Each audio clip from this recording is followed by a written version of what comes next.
سلام دوستان، خوش اومدید به این ویدیوی داغ و تازه از یک کانال داغ و تازه. لایک و کانال رو دنبال کردن فراموش نشه. برو بریم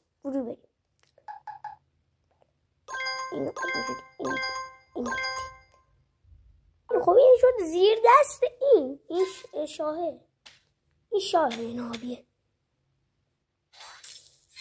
یخ بزن، بزنینشون هیچ شکی نیست که ما برنده میشیم، هیچ شکی نیست. ای بابا الان فکر کنم یه بار رفتیم فوردنگ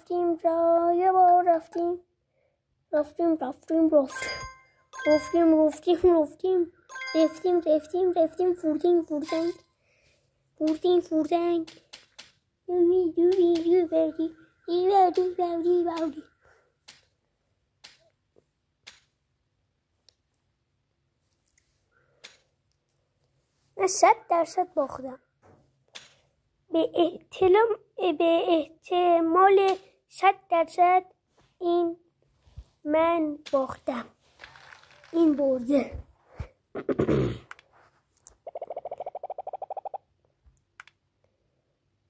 فیل کنیم با چیزی نمیخریم.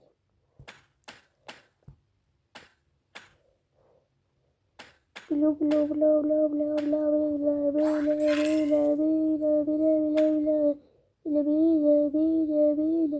بلو گودا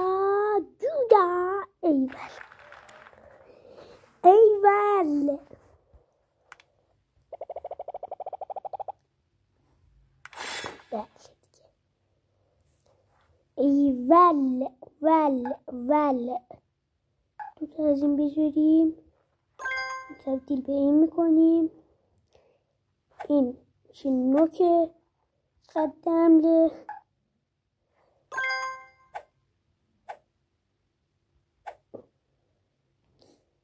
یه دونه دیگه میتونم میتونم نمیتونم یه دونه دیگه بسرم. اینو میذاریم وسط. من نوک ساختم و یه نوکی ساختم، نوکم نمیتونم اینجوری نوک بسازم.